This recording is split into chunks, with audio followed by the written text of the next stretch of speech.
World best viewers, Assalamu alaikum and welcome back to my channel. Today I am sharing a traditional recipe गुड़ वाले चावल। गुड़ वाले चावल ऑलमोस्ट सब लोग ही बड़े शौक से खाते हैं, छोटे हों या बड़े।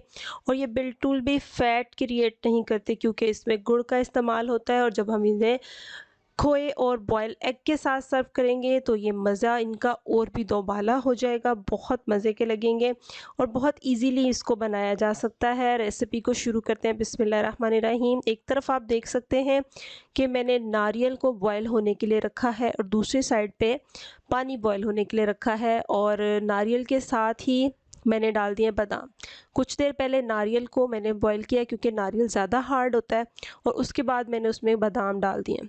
गरम करने के बाद ये इजीली जो है वो कट भी हो जाता है, और दूसरा ये होता है कि ये छील लिए जाते हैं बादाम आसानी से। और दूसरी साइड पे आप देखें, मैंने पानी में उबलते हुए पानी में सोक किए हुए चावल शामिल कर दिए। आधा किलो चावल थे, उनको मैंने इसमें शामिल कर दिया है। और जो आप गुड़ वाले चावल बनाएं या ज़र्दा बनाएं, कुछ भी बनाएं, तो उसके लिए बेहतरीन एक टिप है कि आप बर्तन जो है वो खुला इस्तेमाल करें और खुले पानी के अंदर इनको बॉईल करें। ऐसा नहीं होना चाहिए कि चावल जो हैं वो उसमें तंग रहें आपके बर्तन में और पानी थोड़ा हो। जितना ज़्यादा खुला पानी होगा उतने अच्छे आपके चावल बॉयल होंगे और उतने ही खिला खिला सा इसका रिज़ल्ट आएगा। अच्छा, एक पॉइंट यहाँ पे आप ऐसा कर सकते हैं कि जायफल जो होता है एक लें आप साबुत, और उसको तोड़ के इस पॉइंट पे उबलते हुए पानी में डालें और फिर आप चावल डाल दें, तो उसका बड़ा एक डिफरेंट सा फ्लेवर चावलों में आता है। इस वक्त मेरे पास था नहीं, इसलिए मैंने नहीं डाला, लेकिन अगर आप ये डालेंगे तो आपके चावलों में बहुत ही ज़बरदस्त सा एक टेस्ट आएगा जो कि बड़ा ही ज़बरदस्त और रॉयल सा लगता है। चावलों में जब 2 कनी रह जाएगी तो फिर हम पानी को निचोड़ लेंगे। अब आप देखेंगे ये खाली पतीला है, चावल मैं निचोड़ चुकी हूँ। इसके अंदर मैंने शामिल किया है गुड़। चावल आधा किलो थे, गुड़ पहले लिया है 1.5 पाव। अगर आप मीठे के ज़्यादा शौकीन हैं तो गुड़ और चावल की क्वांटिटी को सेम भी रख सकते हैं। गुड़ को लेते वक्त आप ख्याल रखिएगा कि ज़्यादा पुराना गुड़ मत लीजिएगा, नहीं तो चावलों में उसका कलर काला काला सा आ जाएगा। लेकिन यहाँ पे आप देख सकते हैं कि मेरे गुड़ का कलर कितना ज़बरदस्त है। अब इसकी चास बनेगी तो फिर हमने उसको क्या करना है, छान लेना है ताकि कोई चीज़ अगर है तो वो निकल जाए। और जब तक कि ये इसकी चास बन के रेडी हो रही है, चलते हैं आज की अच्छी बात की तरफ। किसी से नेकी करते वक्त बदले की उम्मीद ना रखो, क्योंकि अच्छाई का बदला इंसान नहीं अल्लाह ताला देता है। बेशक ऐसा ही अल्लाह हमें हमारी नेकियों का बेहतरीन सिला दे। यहाँ पे आप देख सकते हैं कि मैंने जो चास बनी थी उसको छान लिया, उसमें इलायचियाँ डाल दी हैं, 1 चम्मच सौंफ का डाल दिया है, और ये मेरे पास है, और ये मैं डाल रही हूँ इलायची पाउडर। इसके बाद इसमें शामिल करना है कुकिंग ऑयल या फिर देसी घी। मैंने मेल्ट करके देसी घी को इस्तेमाल किया है। 1.5 कप के करीब मैंने लिया है, 1.5 कप से थोड़ा कम ही होगा ये। तो उसके बाद साथ ही आपने चावल डालने, ये बहुत इंपॉर्टेंट स्टेप है, इसको फॉलो कीजिएगा। जब आप चास में घी डालें तो फिर उसको ज़्यादा देर तक पकने के लिए मत छोड़िएगा, फ़ौरन अंदर आपने चावल डाल देने हैं।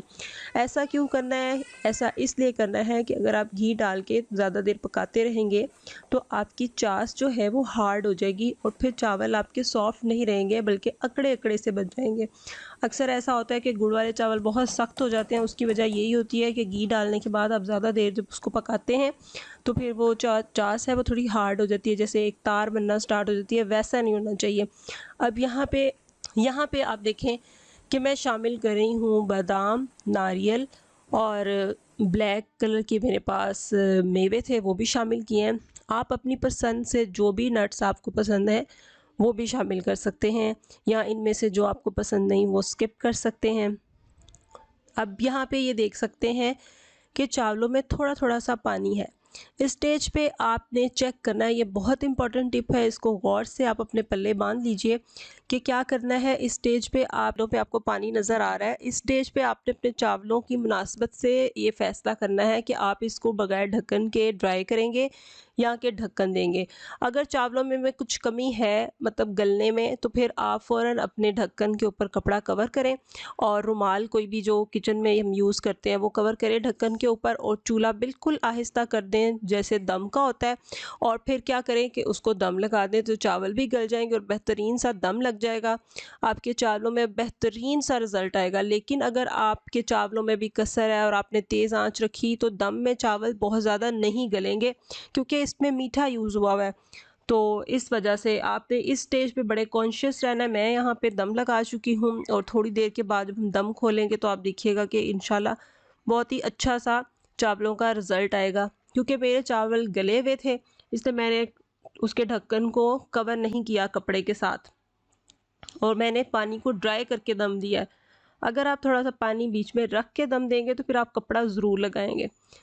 माशाल्लाह अल्हम्दुलिल्लाह बहुत ही अच्छा और ज़बरदस्त रिज़ल्ट आया। अलग अलग खिले हुए चावल है, अब इन्हें हम डिश आउट करेंगे और साथ में मैं इसको सर्व कर रही हूँ बॉयल एग्स के साथ, और मैंने फ्रेश खोया लिया था वो भी साथ सर्व कर रही हूँ। खोया आप जब भी इस्तेमाल करें इस रेसिपी में तो फिर आप चावलों को डिश आउट करने के बाद डालिएगा। अगर आप उसके ऊपर चूल्हा जलते हुए डालेंगे तो वो मेल्ट हो जाएगा और उसका रिज़ल्ट अच्छा नहीं रहेगा। तो व्यूवर्स, ये थी मेरी आज की रेसिपी। उम्मीद आपको पसंद आई। ज़िंदगी रही तो फिर मिलेंगे एक नई रेसिपी के साथ। तब तक के लिए अपना बहुत ख्याल रखें, दुआओं में याद रखें। Thank you for watching my channel. Have a good day. अल्लाह हाफिज़।